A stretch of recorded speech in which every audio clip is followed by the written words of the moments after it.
Hey everybody, it's Jason Blaha here. Now that my obligatory informative videos are done for the day, it's time to talk about current events in the online fitness community, and I guess in a way, this is still going to be an informative video, isn't it? I had a subscriber on my fan page link me Jim Stoppani's newest video about full body training. He's like, hey Jason, what do you think about this? Well, I'm really not a big fan of Jim. I'm really not historically. But I can actually appreciate the stance that he's taken on this video. So let me go ahead and put on my +5 hat of speechcraft, lovingly called my +5 hat of autism by many of you, and let's talk about this. You guys know I think there's some stuff that Jim promotes that's absurd. I think some of it's charlatanry.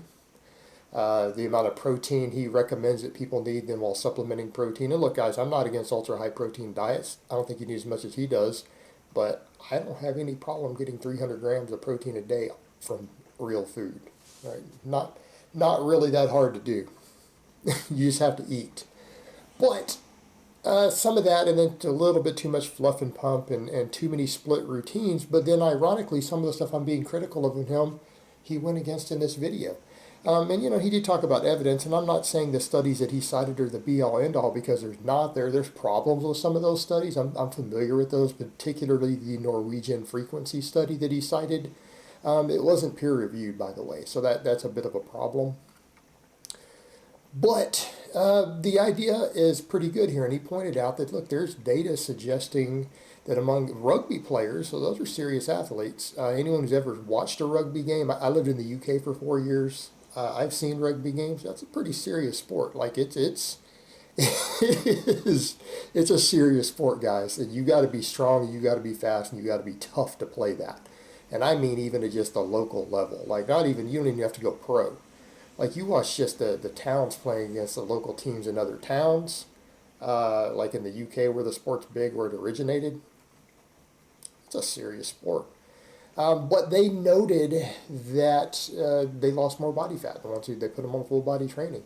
And he talked about, it has to do with activating metabolic genes, and there's probably something to that. I'm not going to disagree with him on that science aspect of it because, again, he doesn't have a PhD in the field. So he might know what he's talking about there. He may or may not. I'm going to assume he does in that case. But he's talking about activating metabolic genes. And I think that's something that we need to come to terms with when we're dealing with athletes and lifters. And I'm someone who writes a lot of full body programs. I don't even currently follow true full body, but I kind of do at the same time. It's another topic. Because I do a split routine, but I do movement pattern split, meaning I have squat and bench, or I have squat and deadlift days, and then I have bench press oriented days. So the only days I have that aren't really full body, though, are my bench press days. But I'm doing a lot of big exercises still. And I still do other work on those same days. I still do ab work and sometimes hyperextensions and all that stuff on my bench press days. But when you're dealing with full body routines, that's something that I've noticed and that you have to be aware of. You've got to be aware of that metabolism and energy turnover difference, because anyone who's trained people on full body routines, what's the first thing that you notice? Compared to people who are on split routines, the change in TDEE. Usually within a relatively short period of time, their caloric needs start going up. And you'll have people say, well, muscle doesn't burn that many calories. Lifting doesn't burn that many calories, and that looks good on paper, and the data supports that. The problem is that that's not reality on energy turnover. When you start putting people on full body routines 3 days a week, you start having people do high frequency squatting with an appreciable amount of volume. Because a squat is a full body exercise, it's not just a leg exercise. What happens? Before long, their maintenance calories go up 400, 500, 600 calories a day. So a lot of times you'll take someone who's a young lifter, 20 years old, and he might have a maintenance of 2,500 calories, right? Before long, he can't gain weight on 3,000.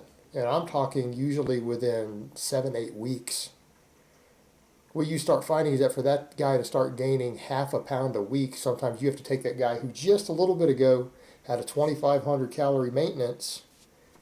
Before long, he's needing 3,200 calories, 3,300 calories a day just to gain a couple pounds a month. All right, to gain half a pound a week, that's a lot of times where you have to have him within a relatively short period of time, within one phase, one cycle of training. And it's really common, and I've observed that over time. So there's absolutely truth to that. Your energy turnover goes up. It's not necessarily just the fat burning, it's total energy turnover tends to accelerate relatively quickly when you're doing big full body movements with any appreciable volume, particularly with progressive overload. Your energy turnover just starts going up. And I've watched it over and over in myself and other people. This anyone who works with this style of training, with full body training, is familiar with this. You realize it very quickly because it's pretty consistent. It's the norm, and people who don't have that are kind of the exception. They're the odd man out. So when he talks about the changes in metabolism at maybe a genetic level with genes being activated, maybe that's a good explanation for it. But it is something I have anecdotally observed over and over and over. So this whole nonsense, oh yeah, you're only going to burn 5 more calories a day for every pound of muscle, or even, this set of deadlifts only burns 4 calories. Well, that might be all be true on paper, but the reality is, yeah, energy turnover starts going up very, very quickly on full body routines. Everyone who works with people doing them with any real training knows that. You know that already. It's not the same as the bro splits that a lot of bodybuilders are doing. You just don't seem to have as high of energy needs on that. And that's my experience.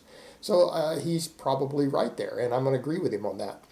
The other thing he talked about was more muscle gain, based upon some of the frequency studies. Yeah, and that would seem to be supported. And, that's a big point of contention. There's where people like Dr. Brad are going to argue with him at this point that training a muscle beyond twice a week doesn't seem to show improved muscle gains. And some of them are arguing that a volume is equal once a week, but that's not been the case, is it? Because really high volumes of training, when you do a body part only once a week, the studies aren't showing particularly good muscle growth, are they?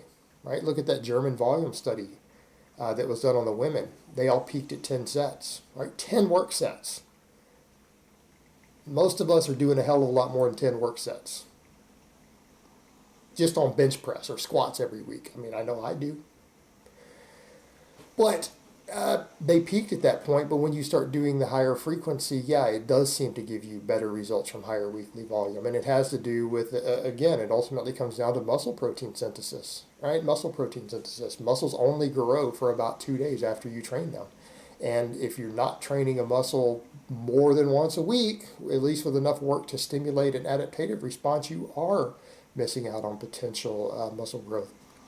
But we get into those big debates in all these scientific circles about, well, is it the weekly volume that matters or whatever? It's like, and I know that part only seems to matter with relatively low volumes of training. When you start getting into higher volumes of training, you just flat out cannot stimulate more than a certain amount of muscle in a single workout, right? There's a volume limit to where you're no longer adapting. But when you start increasing the frequency,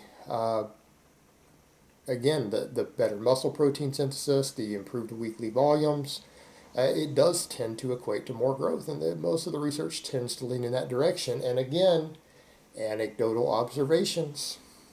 So the full body, what it comes down to is just allowing more training frequency, more volume, and spread out through the week so that you can actually adapt and grow as a result of each training session instead of just doing jump volume inside of a given session.